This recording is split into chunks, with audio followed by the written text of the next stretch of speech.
m'appelle Aminata Chloé Diallo. Je suis Juan Felipe Chaparro. Notre projet, c'est une école, si on peut l'appeler encore comme ça.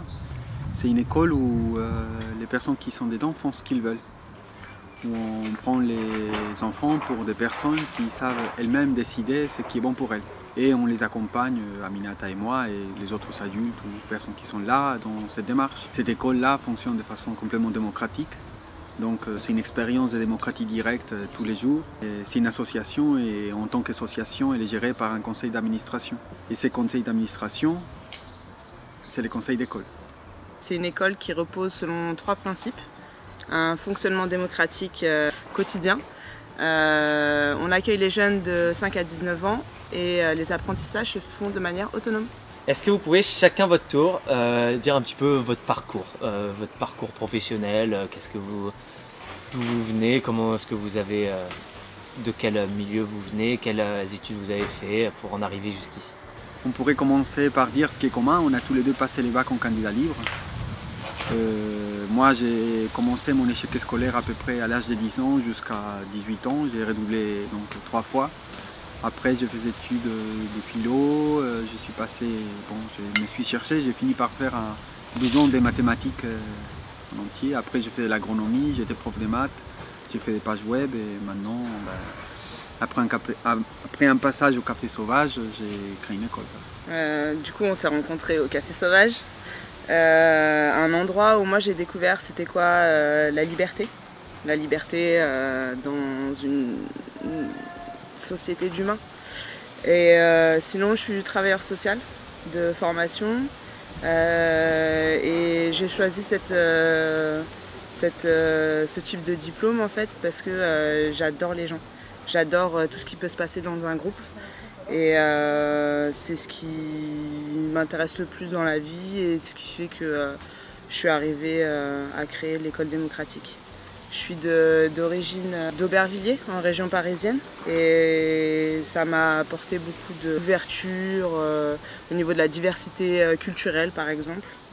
Enfin, il y avait beaucoup de gens de nationalités ou d'origines différentes, et ça m'a toujours beaucoup plu, en fait, de rencontrer des gens qui sont différents de moi. Est-ce que vous avez quand vous avez décidé de monter ce projet, est-ce que vous avez globalement une personne, un modèle qui vous a inspiré? Au départ, les groupes étaient plus grands et on n'avait pas tous les mêmes inspirations en fait. Et en tout cas pour moi, ce qui m'inspirait en premier lieu, c'est quelque chose que je voulais depuis toujours en fait, que j'avais rêvé. Et j'ai vu qu'en France c'était possible grâce à une vidéo de Ramin Farandji qui est sur YouTube. Mais en fait l'aspiration c'était les Cafés Sauvages.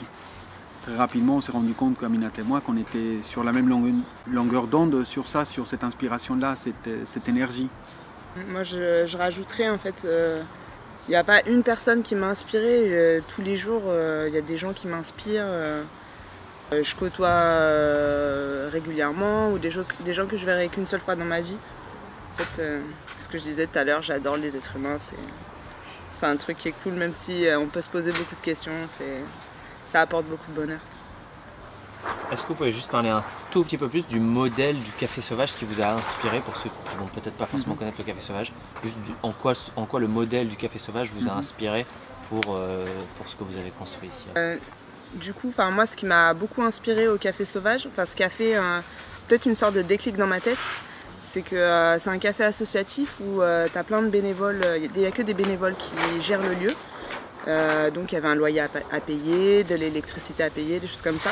Et tu as un comptoir, et sur ce comptoir il y a une caisse avec plein d'argent, de la monnaie, des billets, des trucs comme ça. Et quand tu demandes un café, en fait tu payes dans cette caisse, c'est pas quelqu'un qui va prendre l'argent pour mettre dans la caisse. C'est toi directement, tu t'arranges avec la caisse et ta conscience. Et tu sais que si tu prends un café, tu vas payer une partie du loyer, une partie de l'électricité, ou tu payes même rien du tout. C'est ce qu'on appelle la participation libre. Et moi, ça a été révolutionnaire dans ma vie. Vraiment, j'ai adoré ça. C'est basé sur la confiance, c'est un modèle économique qui fonctionne. Et j'ai envie de le faire partager. Ce que j'ai ressenti, j'aimerais bien que d'autres personnes puissent le ressentir. Oui, c'était un endroit où on faisait ce qu'on voulait. Et il y avait une confiance qui flottait dans l'air, qui qui était merveilleux. Du coup, ça faisait qu'on se sentait bien, on avait envie de faire beaucoup de choses aussi. Est-ce que vous pouvez nous dire exactement d'où vient cette idée? Comment cette idée a commencé? Cette idée d'école démocratique, d'où est-ce qu'elle a germé? Est-ce qu'il y a c'est un moment clé Oui, je dirais oui. Il y a un moment clé quand même, non? C'est la réunion Monsanto et oui, en famille. fait, oui, moi je préparais la marche anti-Monsanto au Café Sauvage. Et à côté, il y a Aminata qui parlait avec d'autres personnes de l'éducation qui avaient déscolarisé leurs enfants. Et du coup, je me suis greffé un peu à côté et on s'est dit ce serait bien d'organiser quelque chose en commun avec les Cafés Sauvages. Oui, c'était là en fait. Ouais, parce que sinon, on avait cuisiné ensemble et tout ça, mais on n'avait jamais parlé d'éducation. En quoi cette idée-là vous semblait importante à mettre en place aujourd'hui? J'ai l'impression de faire quelque chose pour mes enfants, en fait, parce que je suis maman.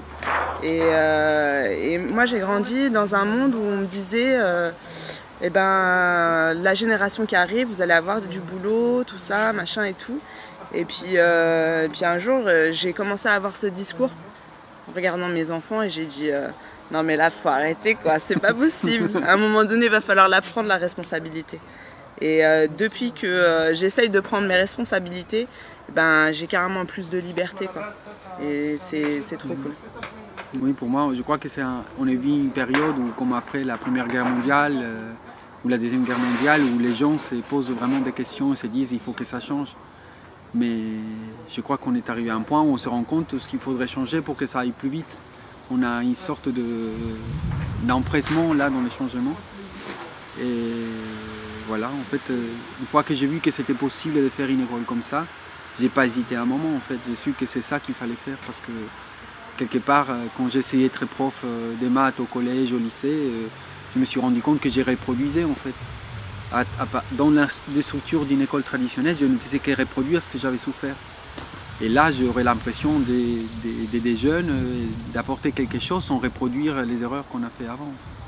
Est-ce que vous pouvez dire un petit peu concrètement ce qui se passe pour un enfant qui rentre à l'école démocratique? Un enfant va expérimenter sa citoyenneté à travers le conseil d'école. C'est une réunion qui a lieu une fois par semaine où on prend toutes les décisions concernant l'école, l'administration de l'école, s'il faut embaucher quelqu'un, si on vote les budgets, si on doit changer le règlement. Et ça a lieu une fois par semaine. Et en fait, l'enfant, il est acteur de la société dans laquelle il va tous les jours, du lundi au vendredi. Et c'est lui qui décide. Il décide grâce au vote. Et c'est un vote à la majorité. Donc du coup, comme ça, toutes les semaines, il expérimente ça. Et la démocratie, c'est un débat permanent. Tu passes ton temps à négocier des choses avec les autres ou faire des concessions parce que on peut pas tout avoir en fait. Être libre, c'est pas forcément avoir tout ce que je veux, faire tout ce que je veux. Dans un groupe, ça, c'est pas possible. Est-ce que vous pouvez dire un petit peu où en sont les écoles démocratiques un petit peu en France et dans le monde? En fait, il faut dire les écoles démocratiques proprement dites avec les systèmes, disons les structures qu'on propose nous, ça existe à peu près depuis 100 ans. La plus vieille c'est Summerhill et après il y en a eu d'autres qui sont apparus un peu partout dans le monde. Mais ce qui est vraiment intéressant, c'est voir que depuis 4 ans, ils sont apparus en France et d'une façon contondante. Ça veut dire qu'en 4 ans, on est passé d'avoir aucune à avoir une quarantaine. Et ça continue d'augmenter. Donc ça montre d'un côté qu'on attendait de pouvoir les créer, mais aussi qu'il y a une demande en fait. Que les gens se rendent compte que ça a une utilité, qu'on voit la nécessité de créer des espaces comme ça où on apprend vraiment à être et pas forcément à se comporter d'une façon ou d'une autre. En fait, quand un enfant arrive dans l'école démocratique, il se trouve dans un état de liberté. Il fait ce qu'il veut. Donc ça va créer tout simplement des enfants qu'au départ ils ne savent pas trop quoi faire, surtout quand ils sont plus grands, qu'ils ne sont pas habitués à ça. Mais au bout d'un moment, il va se retrouver lui-même. Il va savoir quels sont ses intérêts, il va pouvoir aller vers eux. Et du coup, il va apprendre de ses intérêts. Il va pas aller lentement à l'école à travers des apprentissages qui ne sont pas choisis par lui, mais il va aller à toute vitesse, comme une moto qui fonce sur une autoroute, vers les choses qui l'intéressent. Et ça risque de changer beaucoup de fois dans sa vie. Du coup, il va acquérir tout ce dont il a besoin pour sa vie future de façon plaisante, en jouant, en s'amusant, en partageant avec ses camarades. Est-ce qu'il y a aujourd'hui des retours ou des résultats un petit peu de ce que sont devenus les enfants des premières écoles démocratiques? En fait, on dit qu'en général, on dit que les avantages des enfants qui sont des écoles démocratiques ou même en école à la maison, c'est dû à qu'ils viennent des milieux favorisés ou des choses comme ça. Et en fait, le vrai avantage, c'est que c'est des enfants qui disposent d'énormément de confiance. On leur déposite énormément de confiance. Et du coup, ça leur donne une liberté, une capacité, une force incroyable. Et les écoles démocratiques existent depuis longtemps. L'école qui a été le plus suivie comme ça à niveau mondial, c'est la Sudbury Valley School aux États-Unis, et où l'on voit que les enfants se débrouillent très bien dans leur vie. Sur les enfants qui quittent les écoles démocratiques, ce qu'on a comme retour d'expérience, c'est par exemple la majorité des jeunes qui ont appris à lire le plus tard, donc on a des cas où ça peut aller jusqu'à 14 ans par exemple, sont les enfants qui se dirigent vers les études littéraires. Par exemple, enfin voilà, sur les statistiques qu'on peut avoir. On a une grande majorité des jeunes qui sortent des écoles, qui sont soit artistes, soit artisans, après, ou entrepreneurs aussi. Et ils peuvent couvrir tous les métiers qui peuvent exister dans le monde, mais c'est surtout des professions, ils vont choisir des professions où ils seront indépendants. Mais oui, en fait, c'est des gens qui sont plutôt indépendants, qui ne se laissent pas faire et qui ont bien une idée claire de ce qu'ils veulent faire. Il y avait autre chose. En fait, c'est plutôt par rapport à la façon dont tu as dit ça, on dirait que c'est une statistique. Ben, en fait, c'est ça. Non, mais c'est des statistiques. Oui, mais les statistiques, ce qu'elle dit, c'est qu'il y a on voit que parmi les enfants qui apprennent à lire tard, au lieu d'être handicapés pour la lecture ou pour tout ce qui est littéraire, il y a une plus forte tendance à aller vers des métiers littéraires, prof d'anglais, littérature et tout ça. Et ça ne veut pas dire que tous les font, mais il faut voir que dans les systèmes classiques, les enfants ils seraient plutôt en échec en fait, parce que tout passe à la lecture et l'écriture à l'école traditionnelle.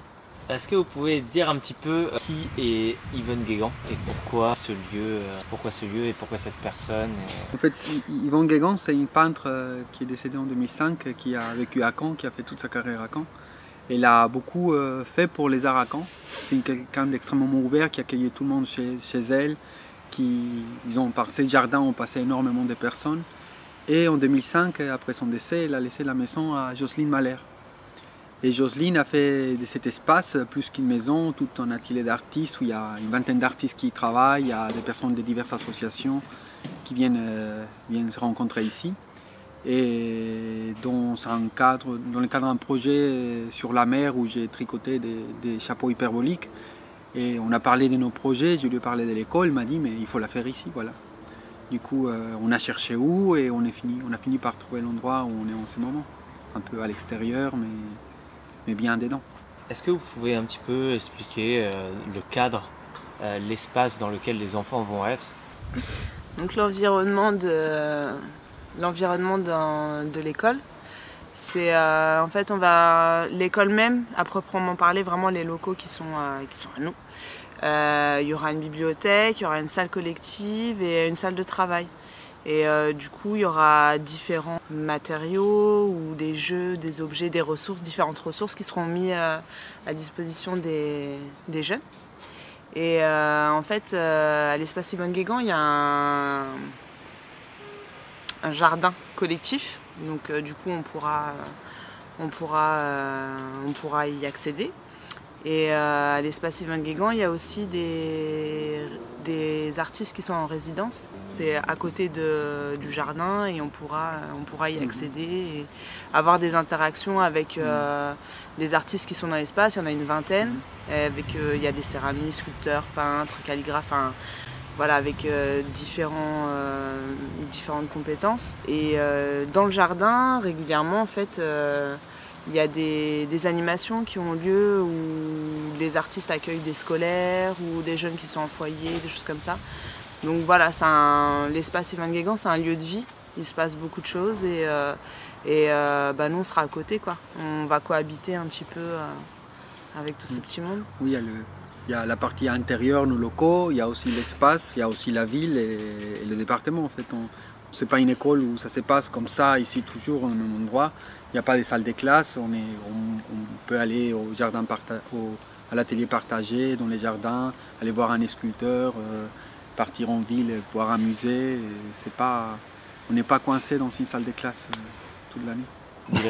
Alors quand on a pensé à ouvrir l'école, on voulait commencer par pas plus de 10 enfants, 10 c'était notre grand maximum, pour aller à terme jusqu'à 20 élèves, disons, dans l'année. Et notre modèle vraiment définitif, c'est d'accueillir 50 jeunes, mais ça, enfin, voilà, c'est dans 3-4 ans, quoi. Il va falloir déménager avant. Oui, en plus. Il faut qu'on trouve un endroit plus joli qu'ici, plus beau. Ça garde place. Ouais. Est-ce que vous pouvez raconter les difficultés que vous avez pu rencontrer, les épreuves que vous avez rencontrées dans la construction du début à maintenant du projet? La plus grosse, c'était en gros la formation de l'équipe. On a commencé à 8, mais on a commencé trop vite. Malgré le fait qu'on l'avait lu, qu'on savait que c'était important, on ne s'est pas mis d'accord sur la raison d'être. On ne s'est pas mis d'accord sur vraiment pourquoi est-ce qu'on voulait l'école et comment on la voulait. Du coup, ça nous a beaucoup retardé. D'un autre côté, ça nous a beaucoup appris parce qu'on a appris aussi à gérer des problèmes, on a appris à s'entendre, à se connaître. En fait, la formation du groupe, c'était vraiment très important. Et d'après des expériences de parents qui avaient assisté à des écoles qui naissaient, on s'est rendu compte que la cohésion entre nous, c'était fondamental. C'était presque les trucs les plus importants dans les projets. Après on a d'autres problèmes aussi, c'est pas le seul. Après, on a, sur le fait de monter le projet, ce qui a été un peu le plus compliqué, c'est en fait on a eu 2 phases au niveau de l'administratif. Et la première phase s'est bien passée parce que c'était sur la sécurité et tout, donc ça avait du sens pour nous. Et la deuxième phase, c'était un peu plus compliqué, c'est plus avec l'inspection académique. En fait, on est en train de le vivre là tout de suite, tu vois, donc c'est un peu particulier. Notre projet, en fait, il se concrétise. Et là, on se rend compte qu'il y a quelque chose de presque politique, en fait, dans le fait de monter une école démocratique et on a bien vu que ça perturbe des parents, que ça perturbe même des gens ou des choses comme ça. Mais là, du coup, on est en train de peut-être un petit peu débranler une institution. Et du coup, c'est un peu, ça peut paraître prétentieux, peut-être ce que je suis en train de dire, mais c'est un peu, ça fait un peu peur parce que quelque part, ils nous donnent un feu vert aussi. Donc, on se retrouve un petit peu dans un espèce de rapport de force. On n'aimerait pas rentrer là-dedans. Mais voilà, c'est un peu compliqué parce qu'il y a aussi ce fait qu'on approche à la concrétisation, parce que ça fait 2 ans. Ça fait 2 ans intellectuellement qu'on travaille sur le truc. Disons un an et demi qu'on bosse bien. Et là, du coup, le fait de toucher le projet et tout ça, c'est... moi, ce que je te disais hier soir, j'ai pris conscience en fait que ça allait se faire. Et c'est un état d'esprit c'est dingue, quoi. C'est vraiment, je conseille à tout le monde de vivre ça, monter des projets, juste pour vivre l'aventure. Non, mais l'inspection ne nous reproche rien du tout. En fait, ils ont été très gentils avec nous. En fait, là, je suis un peu en désaccord avec toi. J'ai pas senti En fait. Dans la première partie du projet où on s'est posé beaucoup de questions, on s'informait, tout ça, ça a duré quoi? Combien de temps? Ça a duré 8 mois. Après, on a trouvé qu'on pouvait faire l'école ici et on a commencé à penser aux des choses pratiques. Et pour moi, ce qui était super difficile, c'était la partie législative. Maintenant, on dit la sécurité, et tout ça, les règles pour l'accès, tout ça, c'était facile, mais en fait, c'était super dur. Oui, on a quand même galéré beaucoup pour comprendre ça et pour se faire à l'idée qu'il fallait changer les locaux et tout ça. Mais par rapport à l'éducation nationale, c'est super dur de comprendre ce qu'ils veulent et comment ils les veulent. Et les listes de papiers qu'ils demandent, elle a l'air d'être des sables mouvants en fait. On s'enfonce, il y a toujours des trucs qui sortent. C'est pas facile d'avoir de l'information. Mais on s'est pointé là-bas avec un grand sourire. Et on a rencontré des gens. Oui, on a rencontré les gens et ça s'est super bien passé en fait. Quand on appelait au rectorat, on passait 3 heures au téléphone. À la fin, on finissait par à l'accueil au moins 3 fois. Il y avait des gens qui nous écoutaient, écrivaient un courrier au recteur, il vous répondra. Et quand on est allé, tout de suite, les gens nous ont guidés, ils nous ont donné ce qu'il fallait. Est-ce que, à divers moments du projet, vous avez eu envie d'un seul coup de tout arrêter, de tout abandonner? Moi, au tout début du projet, ce qu'on disait, on a eu des problèmes relationnels en fait. Pas entre nous. Non, ouais, mais je me suis dit, oh là là, ça va pas se faire. Ça va pas se faire. Ça va pas se faire. Petite musique d'ambiance. Ça va pas se faire. Comme ça là, ça va pas se faire, ça va pas se faire. Non mais c'était un moment vraiment super dur émotionnellement, psychologiquement, enfin je sais pas, on était dans l'enthousiasme du début, alors, on est complètement excités et tout ça, et puis on avait un truc qui nous empêchait quoi. On n'arrivait pas à le dépasser et tout ça, et puis on voyait qu'on avait tout cet enthousiasme, qu'on était en train de s'imaginer de changer de vie et tout. Et puis on a réussi. Oh, on a réussi, ça a été dur. Mais oui, on a réussi. On a fait quelque chose de... Moi je suis fière de ce qu'on a accompli quoi. On a réussi à dépasser cette montagne. Et du coup là, j'ai l'habitude de déplacer des montagnes avec Juan Felipe. Donc si vous avez une montagne à déplacer, mais n'hésitez pas, appelez-nous, ça se déplace bien. Le numéro à pas là. mais oui, en fait, on est arrivé à un moment donné où on s'est dit, mais en fait, il y a un truc qui s'appelle la communication non violente. Il va falloir qu'on essaye ça parce que notre équipe partait en vrille. On était mal. Les réunions qu'au début on attendait, on dit, mais si on fait 2 par semaine ou 3 par semaine, ça serait bien. Et après, on se disait, encore une réunion, c'est chiant. On va encore passer 2 heures à rien faire. Donc, par rapport à ce qu'on disait tout à l'heure, oui, c'est... Choisir bien pourquoi on fait les projets, ça a été vraiment fondamental.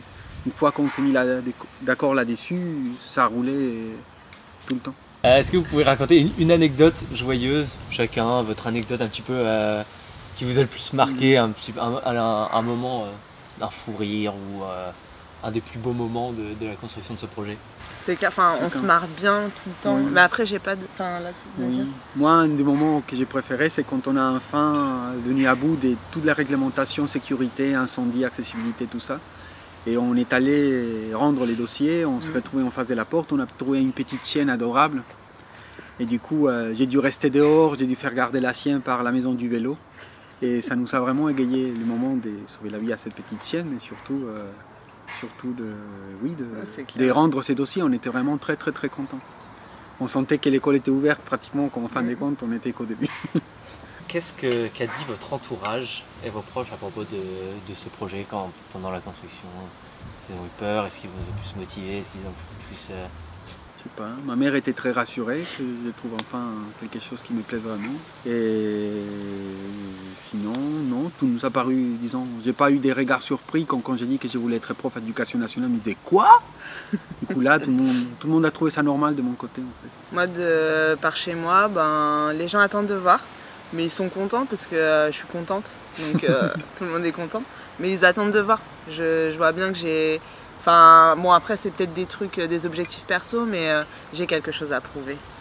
Et même, moi ça me donne envie de jouer quoi. Et j'ai une question par rapport à vos enfants qui sont dans le système classique. Quand vous leur dites je vais monter une école un peu particulière où les enfants font ce qu'ils veulent, comment ils réagissent? Ma fille qui est pas bien dans le système, elle va rentrer au lycée et tout. Ça se passe plutôt bien à l'école, elle n'a pas des notes mirobolantes, mais ça se passe bien. Elle aussi, elle attend de voir, mais ça l'intéresse pas plus que ça. Après, elle voit que maman, elle est contente, donc elle est contente.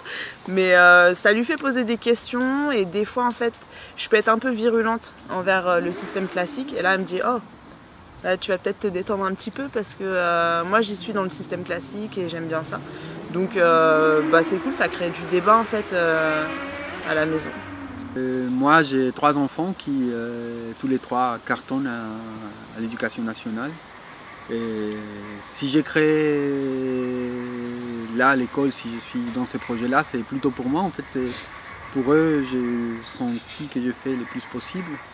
Mais c'est en les voyant pas s'épanouir complètement à l'éducation nationale que j'ai voulu faire l'école. Je ne leur ai jamais proposé de venir. Je n'ai jamais dit est-ce que tu vas venir ou pas. Et ils savent très bien qu'ils viennent s'ils veulent, tout simplement. Est-ce que les autres, pas forcément votre entourage, mais les gens à qui vous parlez du projet, est-ce que vous sentez plutôt, est-ce qu'il y a des gens qui vous ont dit que c'était une mauvaise idée ou qui avaient peur, qui pensaient que ça allait pas marcher ou des gens qui au contraire étaient peut-être énervés contre ce système ou peut-être qui donnaient trop de liberté aux enfants, peut-être que c'est des gens pas très réceptifs. Surtout, enfin moi en tout cas j'étais plus sensible à ça au début du projet. Au début du projet, en fait, il y avait des gens, tu sentais que le fait de leur expliquer que voilà, c'est une école, les enfants font ce qu'ils veulent, c'était super violent pour eux.